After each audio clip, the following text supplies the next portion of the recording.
Varicose veins కి సరైన చికిత్స కోసం సంప్రదించండి ఎవిస్ హాస్పిటల్.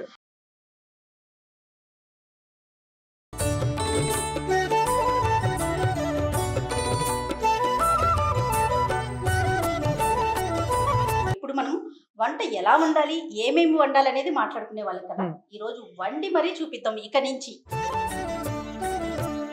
కట్టె పొంగల్ అంటే మిరియం పొంగల్ అంటాం, పప్పు పొంగల్ అంటారు. ఊళ్ళల్లో పేర్లు మారిన పదార్థం ఒకటి. బియ్యము పెసరపప్పు కలిపి వండేది. అయితే దాన్ని 2 విధాలుగా చేయొచ్చు. అన్నం వండేసి పైన తాలింపు పెట్టే విధానం ఒకటి. మనం తాపీగా ఉన్నప్పుడు దాన్ని టిఫిన్ లాగా చేసుకునేటప్పుడు పైన తాలింపు కరకరలాడాలి, జీడిపప్పు పంటి కింద తగలాలి, ఉండాలని. అందుకని తాలింపు అన్నము ఒకేసారి చేసే విధానాన్ని చూపిద్దాం. తప్పకుండా అండి. కుక్కర్ పెట్టు. ఓకే, ఇది వరకు ఇత్తడి గిన్నెల్లో చేసుకునేవాళ్ళు. ఇత్తడి గిన్నె ఏం చేస్తాం, గిన్నె కాలబెట్టి దాంట్లో నూనె వేసి తగిన సామాన్లు తాలింపు వేసేసి అప్పుడు నీళ్ళు పోసి బియ్యం వేసి పెట్టుకోవటం. అయితే ఇప్పుడు మనకి సులువైన విధానం ఏంటంటే కుక్కర్ 2 విజిల్స్లో అయిపోతుంది అనమాట. తొందరగా అయిపోతుంది, సులువుగా అవుతుంది. పదార్థం హడావిడికి లేకుండా ఒకేసారి అయిపోయేటట్టుగా కొద్దిగా కుక్కర్ వేడి చేసి ఒక 2 స్పూన్లు లేదా 3 స్పూన్లు నెయ్యి వేసుకుంటే, నెయ్యి ఎంత వేస్తే పొంగలి అంత బాగుంటుంది. మామూలుగా నెయ్యి నూనె కలిపి వేసుకుంటారు. నెయ్యి వేడెక్కింది కదా, మిరియాలు, ఎండుమిర్చి, తర్వాత జీడిపప్పు. ఓకే, ఒకవేళ మన ఇంట్లో పిల్లలు ఉండి తినరని అనుమానం ఉంటే మిరియాలను ఒక దెబ్బ కొట్టి వేస్తే చక్కగా తెలీదు వాళ్ళకి, తెలీదు. మిరియాలను కొద్దిగా వేకనిచ్చి, అంటే కొంచెం టపటపలాడతాయి, మొహం మీద చిందకుండా మాత్రం జాగ్రత్త పడండి. కొద్దిగా మినపప్పు, ఇది కమ్మదనం కోసం, అంటే వాసన బాగుంటుంది. మినపప్పు కూడా కొంచెం వేగుమొహం పట్టాక జీలకర్ర,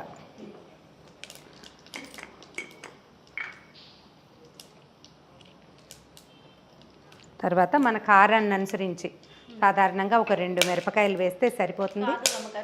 మనం మిరియాలు వేసాం కదా, అయినా కూడా ఎండుమిర్చి వేయాలి, వేస్తేనే బాగుంటుంది. వేస్తే బాగుంటుంది, ఎక్కువ తగలదు, అంత ఘాటుగా ఏముండదు. తర్వాత ఇది కొంచెం ఎర్రబడుతూ ఉండగానే మనం ఏం చేయొచ్చు, ఇందులో ఇంగువ ఈ పొంగలికి చాలా తప్పనిసరిగా వాడుకోవాలి.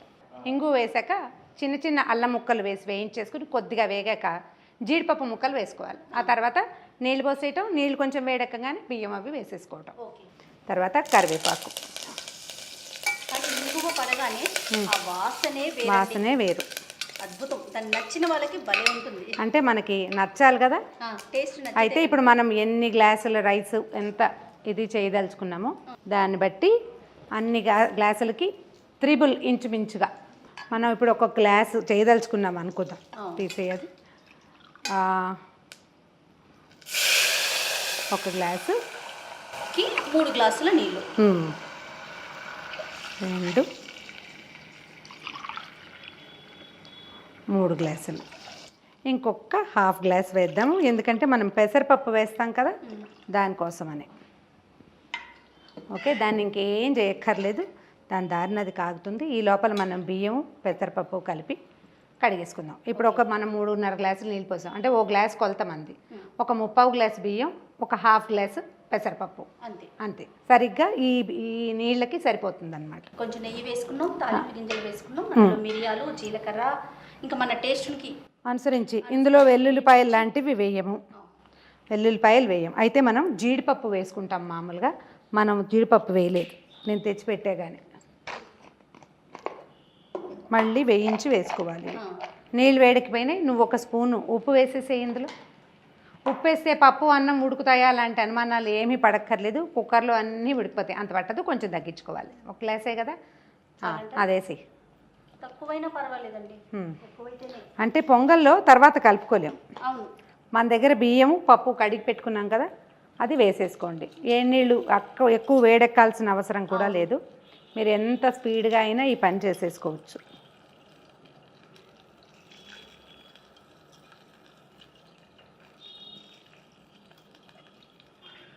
పెసరపప్పు పొంగల్ అంటే పెసరపప్పు ఒంటికి చలవ కదా రమ్మగారు. పెసరపప్పు అంటే ఇప్పుడు చాలా మనం మంచిదని చెప్తున్నారు దసరాల్లో కదా. పెట్టేది విశేషం ఏంటంటే మనం అమ్మవారికి చాలా గట్టిగా శ్లోకాలు స్తోత్రాలు అన్నీ చదివి చేస్తాం కదా, ఆవిడకి చలవ చేయటం కోసమనే మనం ఇది నైవేద్యం పెడతాం. మూత పెట్టేసుకుందాము.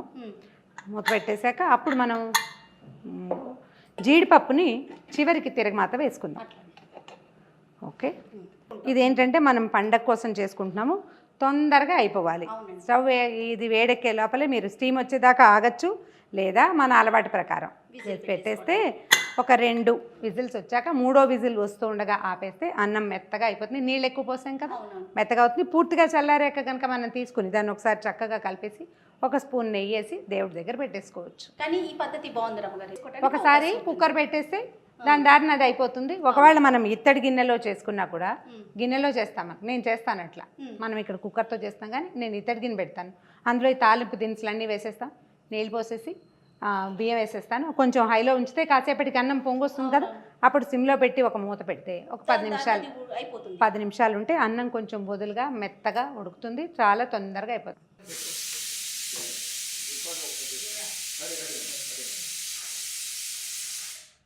ఓకే, 2 విజిల్స్ చాలేమో, అంటే మనం క్వాంటిటీ కూడా తక్కువే వేసాం కదా. 2 విజిల్స్ సరిపోతుంది. 3వ విజిల్ వస్తుంది అనగానే ఆపేస్తే సరిపోతుంది. కుక్కర్ చల్లారేదాకా మాత్రం తీయద్దు, కొంచెం అన్నం ఉడుకుతూ ఉంటుంది కాబట్టి. పెసరపప్పు చాలా చలువ అంటారు కదా రమ్మగారు. చల్లగా ఉంటుంది, అరుగుదల బాగుంటుంది. మనం మిరియాలు అల్లం వేస్తాం కదా, దానివల్ల అరుగుదలకు వస్తుంది బాగా.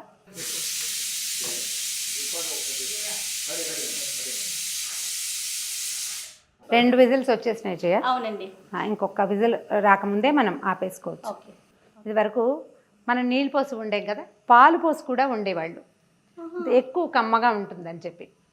కొంచెం పాలు పోస్తే కాస్త మెస్సీగా అవుతుంది, కుక్కరు పైకి వచ్చేసి అంతా మీగడగా అయ్యి అలా అవుతుంది. కానీ పాలు పోసి వండినా కూడా చాలా కమ్మగా ఉంటుంది, బాగుంటుంది అనమాట. లేకపోతే మనం ఇట్లా చేసుకుంటాం. అయితే చెప్తున్నా కదా, ఇది మనం పాతకాలపు పద్ధతినే, మరీ పాత విధానం కాకుండా ఇప్పుడున్న అవకాశాలను బట్టి కొంచెం తొందరగా వండేసుకోవటం. ఎందుకంటే మన ఇద్దరం మాట్లాడుకున్నప్పుడు చాలా మంది కామెంట్స్ పెడుతూ ఉంటారు, చేసి చూపిస్తే బాగుంటుంది, ప్రాక్టికల్గా అంటే ఎలా చెయ్యాలి అనేది ఒక వివరణగా ఉంటే వినే వాళ్ళకి చూసే వాళ్ళకి కూడా చాలా బాగుంటుంది కదా. అవును, ఇప్పుడు మనం పులగం అని చెప్తుంటాం ప్రతిసారి, పులగానికి కూడా ఇదే పంద.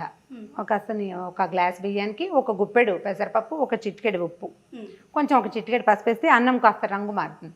అది కుక్కర్లో కూడా వండేసుకోవచ్చు, విడిగా వండినా పర్వాలేదు. కాకపోతే విడివిడిగా కలపకూడదు, రెండు కలిపి వండుకోవాలన్నమాట. కలిపి వండి అది కూడా మనం ఒక బెల్లం ముక్క, చిన్న నేచుక్క వేసి దాని మీద నైవేద్యం పెట్టేసుకోవచ్చు. ఇలా చేస్తే మనం పొంగల్లాగా అంటే గుమగుమలాడుతూ ఉంటుంది కదా, ఒక రుచికరమైన పదార్థం. ఒట్టి అన్నం కాకుండా పులగంతో ఏంటంటే అది ఒట్టిగా తినరు, దానికి ఏదైనా ఒక ఆధారు కావాల్సి వస్తుంది. దీనికి ఆధారు అవసరం ఉండదు. అమ్మవారికి ఇది పూర్తి స్థాయి నైవేద్యం అనమాట. ఇందులో చూడు మనం బలవర్ధకమైన నెయ్యి వేసాము, పెసరపప్పు అరగడానికి మనం మిరియాలు, అల్లము, జీలకర్ర ఇవన్నీ యాడ్ చేస్తాం కాబట్టి ఎక్కువ రుచిగా ఉంటుంది, ఆరోగ్యవంతంగానూ ఉంటుంది. కుక్కర్ వచ్చేసింది, తీసేద్దాం జయ. విజిల్ వచ్చేసింది. ఎస్, చూడ్డానికి బాగుంది చూడు, ఒకేసారి అయిపోతుంది. ఓకే, మీకు ఇప్పుడు ఒకవేళ ఓపిక ఉండి టైం ఉంటే చక్కగా మళ్ళీ కాస్త దీని మీద కొంచెం జీడిపప్పు, కాస్త కరివేపాకు తాలింపు వేసుకోవచ్చు. మనకు కావలసినంత మెత్తగానే వచ్చేస్తుంది. ఇది నీకు మధ్యాహ్నం దాకా కూడా గట్టిగా అవ్వదు, మెత్తగానే ఉంటుంది. ఓకే, చూపిద్దాం.